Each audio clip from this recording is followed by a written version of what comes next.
네, 드디어 우리가 이제 가나안 땅으로 들어왔어요. 물론 이스라엘 백성은 예전에 들어왔지만 저희 진도가 그런 거죠. 그래서 제가 지난 시간 여호수아 24장 세겜 계약으로 이제 마무리를 하면서 이제 우리 사사기를 배울 겁니다라고 말씀을 드렸는데, 사사기, 그야말로 뭐에 대한 기록인 거죠? 사사들에 대한 기록이라는 건데, 이 사사라는 일종의 리더, 지도자가 우리가 알고 있는 일반적인 지도자라고는 굉장히 독특한 방식의 리더십을 가지고 있어요. 그래서 그 부분에 저는 초점을 가지고 좀 이야기를 해보고 싶고, 또 이제 제가 가끔 말씀을 드립니다만 제 전공 자체가 기독교 사회윤리 이야기잖아요. 사회학적인 시각에서도 되게 독특한 리더십인데, 이게 이제 신학적인 신앙 고백하고 어떻게 맞물리나 이런 이야기도 이번 사사기를 통해서 해보게 될 것 같고요.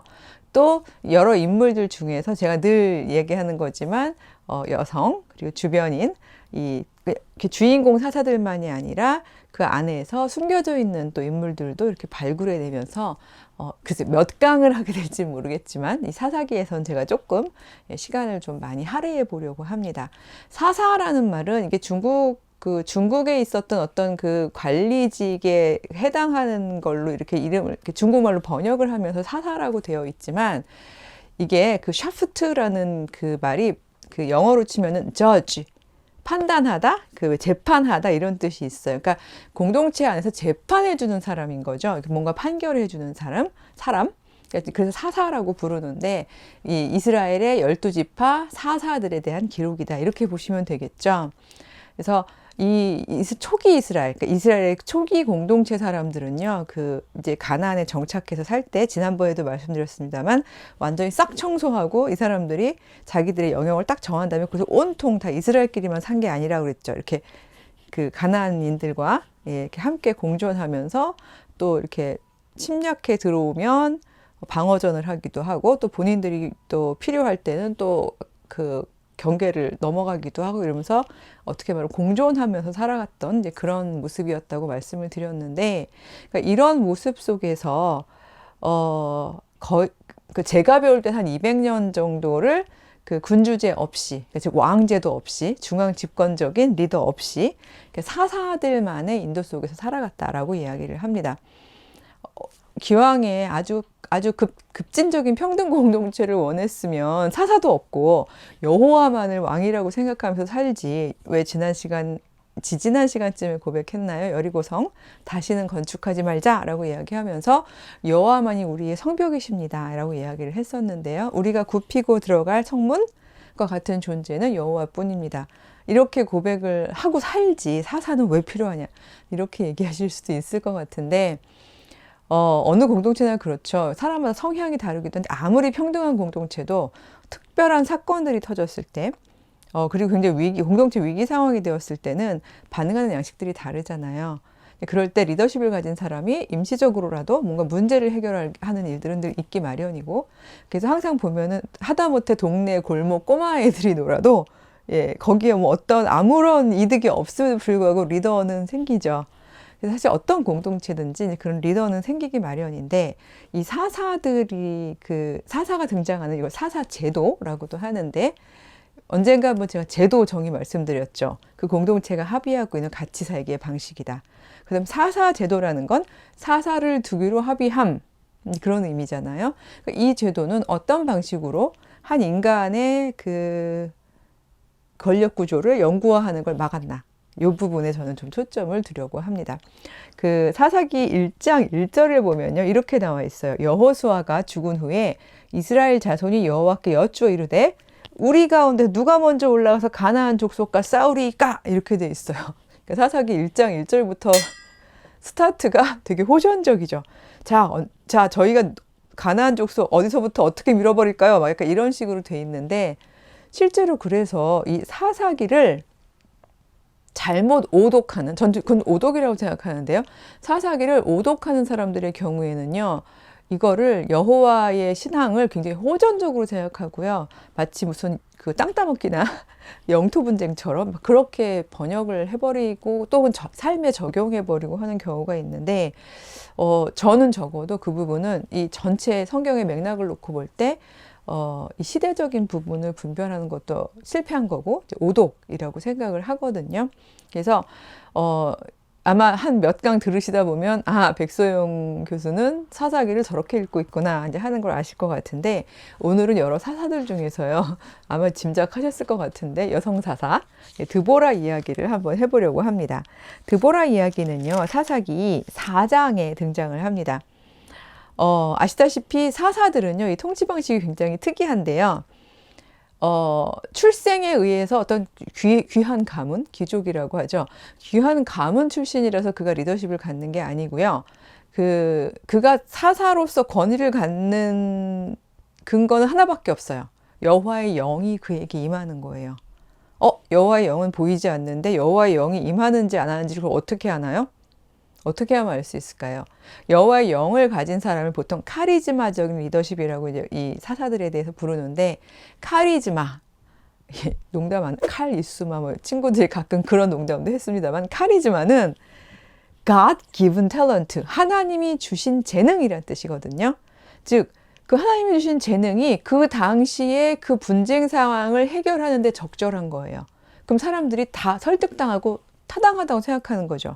그런 걸 보통 카리즈마라고 하는데, 물론 저는 그렇게 생각합니다. 모든 사람에겐 저는 다 카리즈마가 있다고 생각해요. 하나님이 주신 재능이. 다만 어떤 재능은 이런 위기 상황에 쓰일 수 있는 적합한 재능이 아닐 수 있는 거지, 그가 재능이 없는 건 아니죠. 자, 그렇다면 초기 이스라엘 공동체가 그 가나안에 들어가 정착해서 사는 동안 어떤 재능이 가장 공동체에게 필요한 재능들이었을까요?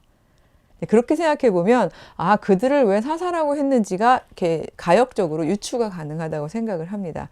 예를 들어서요, 지도자가 없는 상황에서 같이 이제 그 부족끼리 사는데 싸움이 났어요. A 가문에서는 우리가 옳다고 그러고요, B 가문에서는 우리가 맞다고 그러면서 또 막 서로 싸우는 거예요. 이럴 때 그 공동체가 평화롭게 유지되기 위해서는 어떤 재능을 가진 사람이 유리할까요?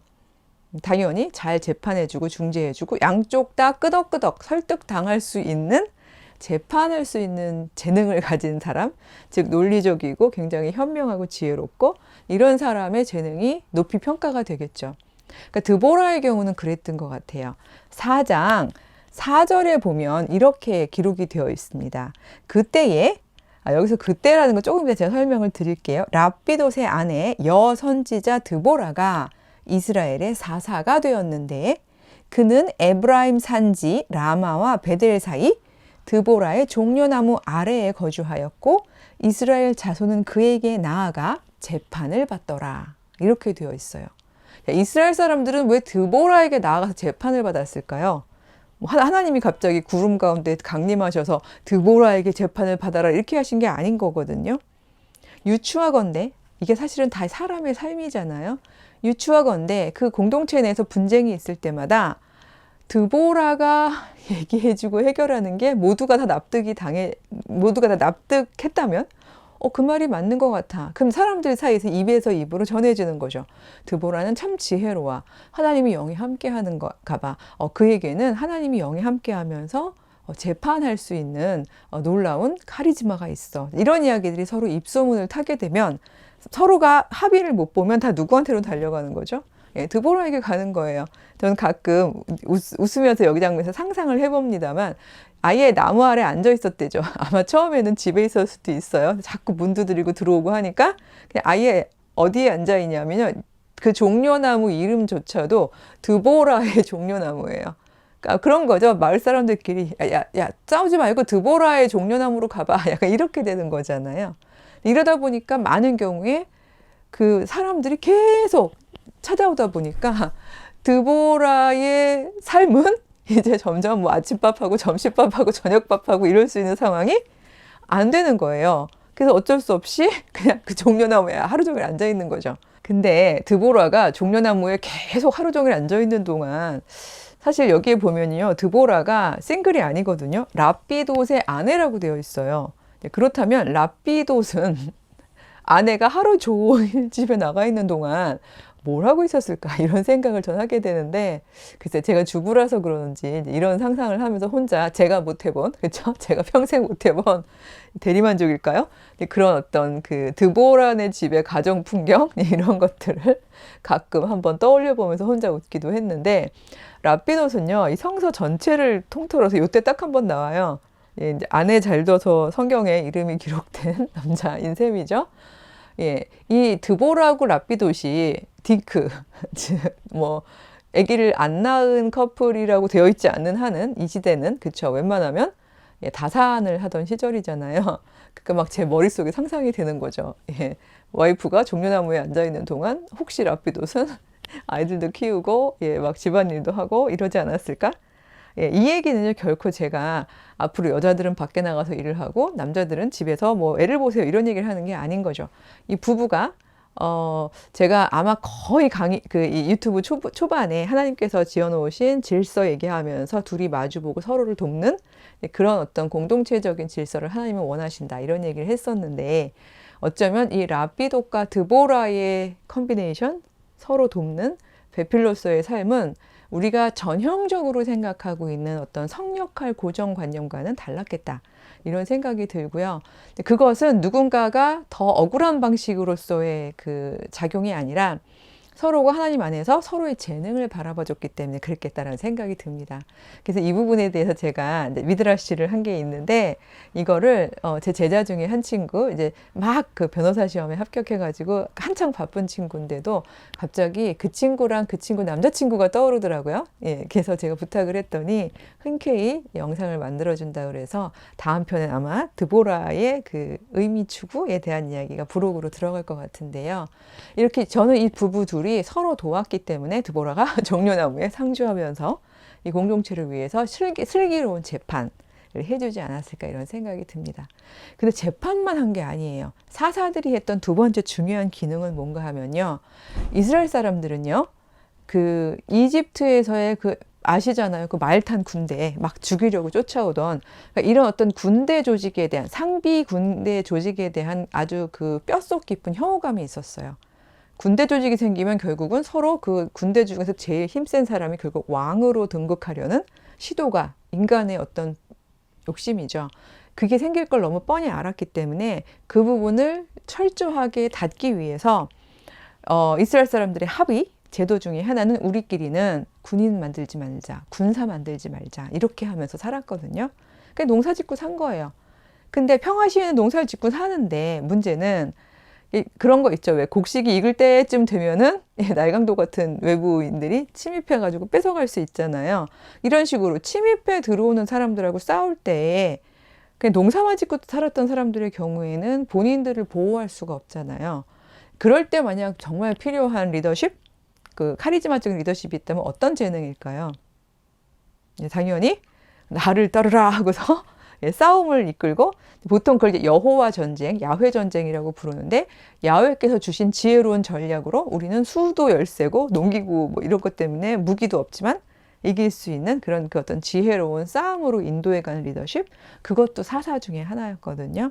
그래서 그 전쟁 지도자인 거죠. 다만 항구적인 게 아니라 임시적인 전쟁 지도자. 여기까지를 정리해 보면요. 제가 개강했다고 갑자기 막 정리 모드가 되는데 사사는 재판 기능을 했던 그 소사사라고 불러요. 그 작은 그러니까 일상적이라는 뜻인데 소사사. 그다음에 군사 지도자 기능을 하는 걸 대사사라고 하는데 이제 두 가지 소사사와 대사사 기능이 있거든요. 드보라 경우를 보니까 에피소드를 보면 처음에 했던 건 소사사의 기능을 했던 거죠. 근데 두 번째 여기 보니까 제가 하나 읽어보려고 그러는데 대사사의 기능도 했던 것 같은 게요. 사사기 여기 지금 4장 6절부터 보면요. 여호와께 계시를 받은 드보라가 당시에 그래도 그 공동체 안에서 비교적 힘께나 쓰는 어떤 그 군대까지는 아니어도 그쵸? 예, 좀 이렇게 힘을 가지고 있는 사람들을 이끌고 가는 바락이라는 사람한테 자기가 받은 계시를 전달하면서 우리가 어쩔 수 없이 싸움에 나갈 수밖에 없겠다. 왜냐하면 우리를 괴롭히고 있던 그 외부 세력에 막 병거가 900대나 되는 야빈이라는 이름도 야비한 거죠. 야빈 왕래 시스라라는 굉장히 유명한 군대 장관이 우리를 지금 위협하고 있는데 어쩔 수 없이 우리가 그들하고 붙어야 되는 상황이다. 그러니까 우리 전쟁에 나가야겠다. 이런 얘기를 바락한테 가서 전하는 장면이 나옵니다. 근데 바락이 공동체 안에서 어느 정도 힘을 썼지만 철병거 900대라니요. 우리는 철병거는커녕 철로 만든 창도 없어요. 이들은 청동기 말기쯤 되는 삶을 살고 있는 거거든요. 싸움이 되겠어요? 바락이 겁이 난 거예요. 겁이 나다 보니까 뭐라고 얘기를 하냐 하면요.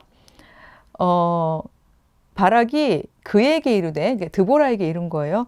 저기요, 당신이 나하고 함께 가면요, 제가 가려니와 당신이 나와 함께 가지 않으면 나도 가지 않겠습니다. 라고 이야기를 합니다. 그러니까 이런 얘기는 뭔가 하면요, 드보라를 대사사로 인정하는 거예요. 전쟁 지도자죠. 같이 가주세요. 당신이 여호와와 함께 있는 사람이라는 걸 알아요. 그러니 당신이 가준다면 우리의 군사적 열세에도 불구하고 가겠어요. 이 얘기를 한 거죠.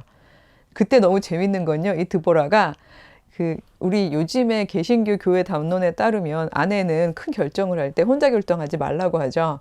아내는 남편에게 순종해야 되고, 더구나 이거는 집 밖에 잠깐 외출도 아니고 어디 가는 거죠? 싸우러 나가는 거잖아요. 근데 보면 이에 드보라가 알았다. 내가 랍비돗과 의논한 뒤에 랍비돗이 허락하면 가겠노라. 이렇게 안 합니다. 좋다, 가자. 그래요. 그냥 곧바로 그 자리에서. 저는 이 얘기가 아내는 남편에게 순종하지 않아도 된다거나 아내는 남편을 무시해도 된다는 뜻이 아닙니다. 공적인 지도자이고 공적으로 자신이 여호와의 전쟁, 야훼 전쟁이라고 얘기했죠. 여호와의 전쟁에 임해야 되는 지도력을 본인이 여호와께 받았다면 이 부분은 본인이 스스로 결단을 하는 거죠. 그래서 뭐 누구랑 의논해보고 이런 게 아니에요. 좋다, 가자라고 얘기를 하거든요. 근데 가자라고 하면서 했던 또 다른 한 가지 얘기가 뭔가 하면요.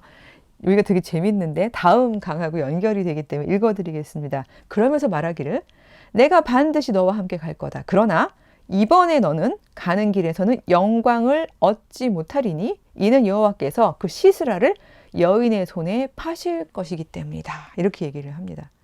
이게 무슨 말인가 하면 영광을 얻는다. 군인의 영광 뭘까요? 적장을 베는 거죠.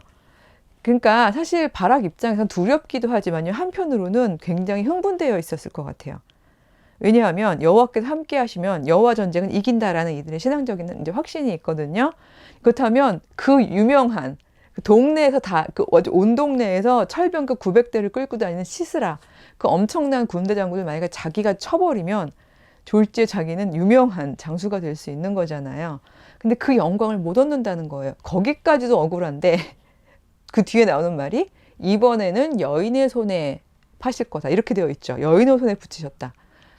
뭐 요즘에도 그런지 모르겠습니다만 가부장제가 강할 때는요. 여인의 손에 죽느니 차라리 자결을 하겠다. 내지는 여인의 손에 죽느니 차라리 내 옆에 있는 신복, 네가 나를 죽여다오. 이럴 정도로 여인의 손에 죽는 건 어마어마한 수치를 의미하거든요. 그러니까 바락은 아마 놀랐을 거예요. 뭐라고? 내가 그 영광을 못 얻는데 그 영광을 여자가 얻는다고? 굉장히 이렇게 기분이 나빴을 수 있고요. 어쩌면 바락 생각엔 여자가 드보라라고 생각이 된다면, 그쵸? 어떤 갈등 같은 것도 있었을 것 같긴 한데, 그럼에도 불구하고 어떤 일이 발생하는지 요거는 그 다음 강에 제가 딱 열어서 말씀을 드리도록 하고, 오늘의 이야기에서 제가 강조하고 싶었던 것은 결혼한 여자 그리고 여자임에도 불구하고 하나님이 주시는 God-given talent, 카리즈마에는 결코 그녀가 가지고 있는 성별이라든가 아니면 그녀의 사회적 상황과 전혀 연관이 없는 하나님이 영이 함께 하시는 지도력이었다는 것, 그리고 이스라엘의 초기 공동체는 이걸 인정했고 믿었고 그래서 그를 따랐다는 것, 그래서 상대적인 평등함이 있을 수 있는 공동체였다는 것, 요 정도를 강조하고요. 다음 시간으로 이어서 이야기를 해보도록 하겠습니다. 예.